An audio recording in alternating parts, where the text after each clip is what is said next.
Welcome to the One More Thing podcast. I'm Ricardo Aviles, and today I am joined with Dr. Larry Baucom.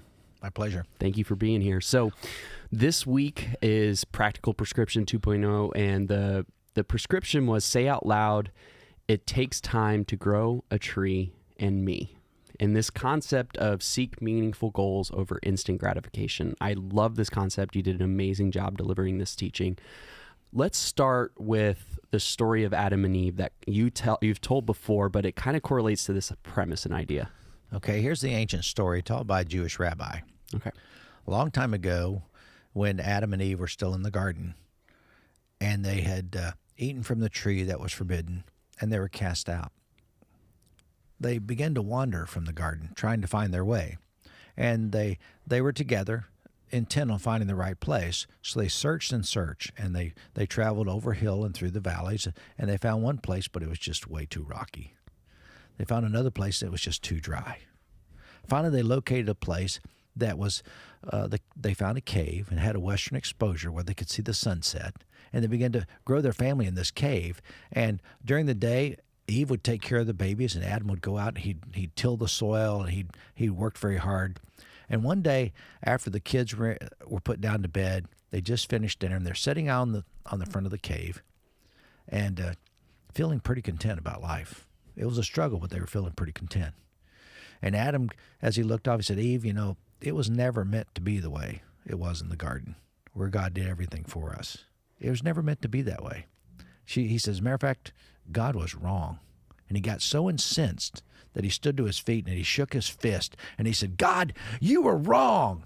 You were wrong. We were never supposed to be in the garden. It was never supposed to be that way." And from so far away that your mind cannot even imagine, but so close that Adam's breath was hot on God's cheek, God smiled. Okay. Wow. That's pretty powerful, isn't it? That's super powerful. I'd not heard that story before. You've told it before? Yeah. It's probably in church when you're sitting back there in the band room. Yeah. Yeah, probably. I need to be in there more often. Wow. That's really good. It's a good story, isn't it? Yeah. So let's break that down a little bit. So what do you think the meaning of that story is? I think that we like shortcuts. We like instant gratification. But the things that really matter take a longer time.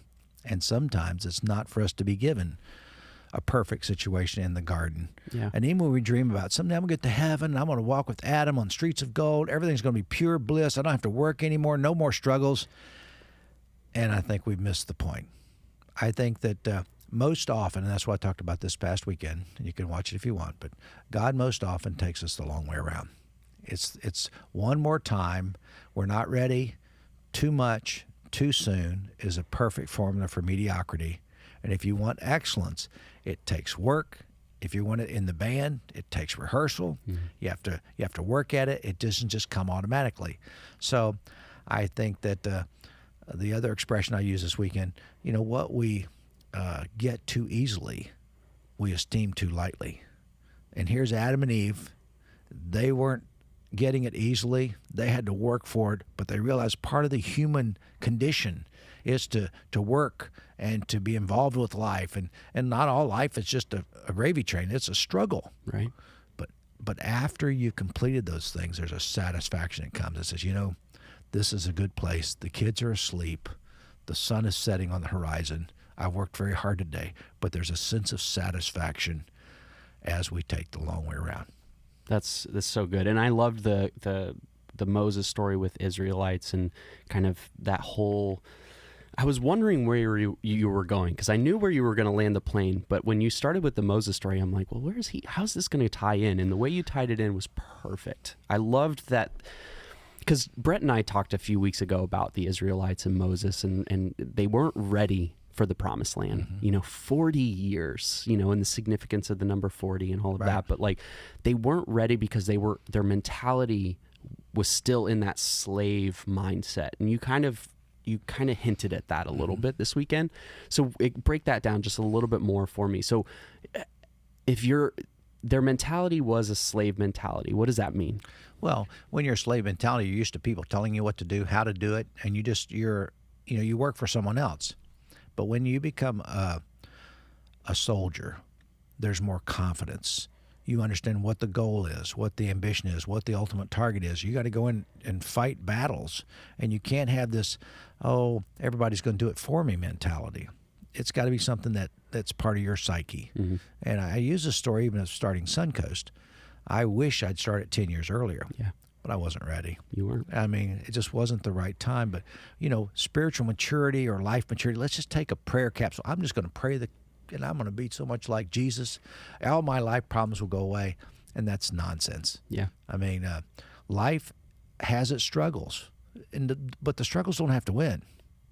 But the struggles often are that which develops the character that enables us to become overcomers and winners. And we may fail the first 3 times, but we succeed the next time. Yeah. And failure does not define us. Failure is just, okay, what can I learn from this so that I can go on? Yeah, you don't want to live in that, right? So like you come out of it, any sort of painful experience, any sort of failure, and you're like, okay, well, what did I learn?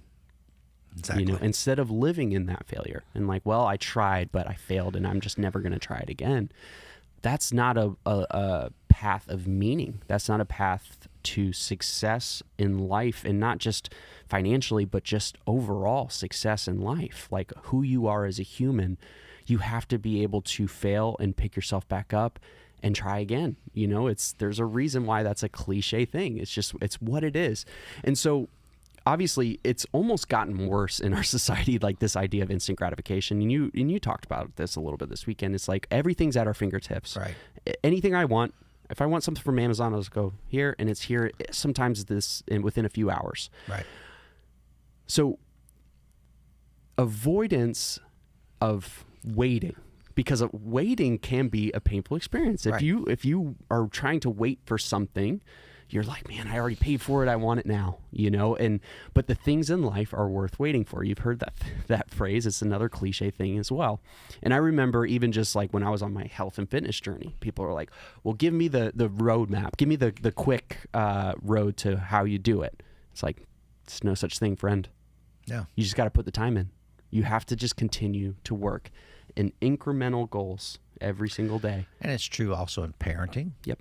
It's true. Tell me about it. You get a new song. You play the new song. Do you play it perfectly the first time? Yes, basically. Yeah. No, what about the other people in the band? I'll talk to them. Yeah. No, I'm completely joking.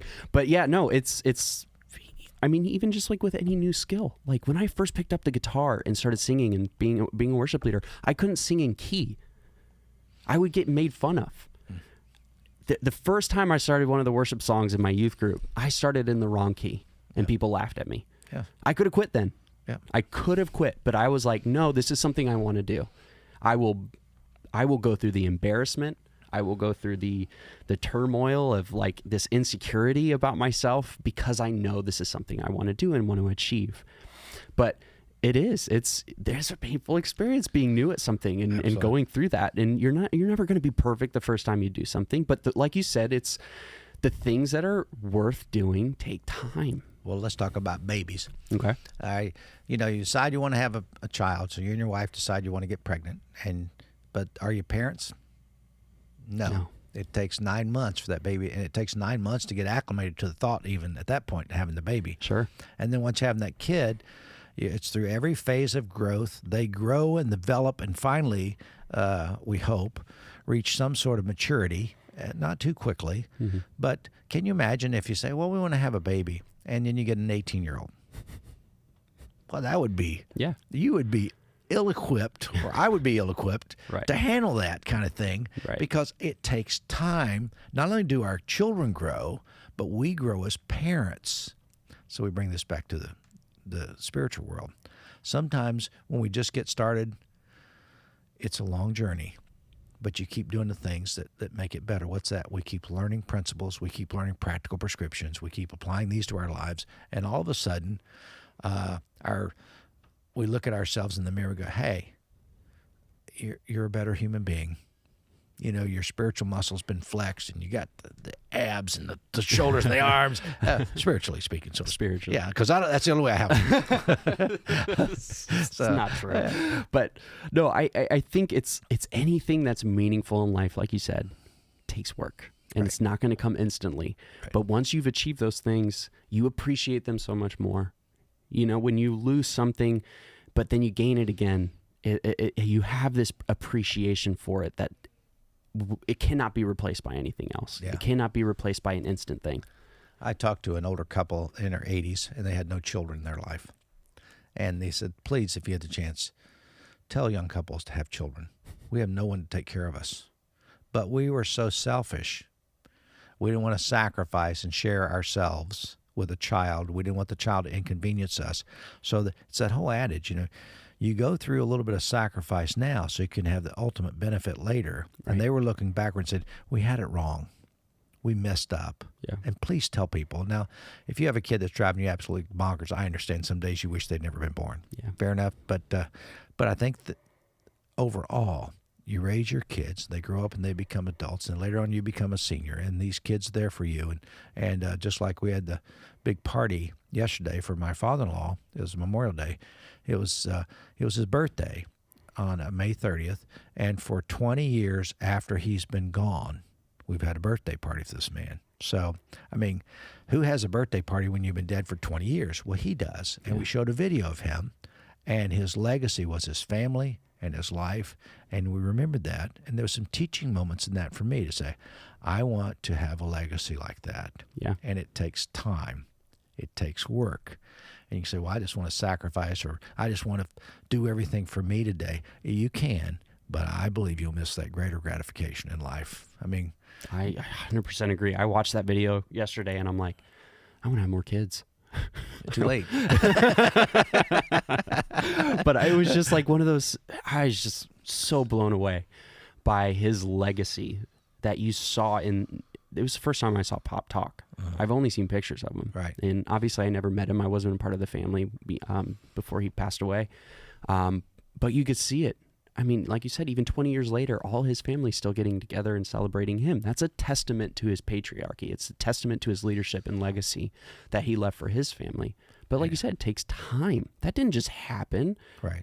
What did he do? He invested in his kids, not just money. He invested his time, his energy, his leadership, his growth, and he poured that into them. And that was, as a father like that, spoke to me. He was at my college graduation, my seminary graduation, and my Florida State graduation. My own dad wasn't at those, but my father-in-law was. Yeah. So he poured not only into his biological kids, but also their spouses and into his grandchildren. And we want to be, as we look at that, that's a good example for us to follow. 100%. That we can do better.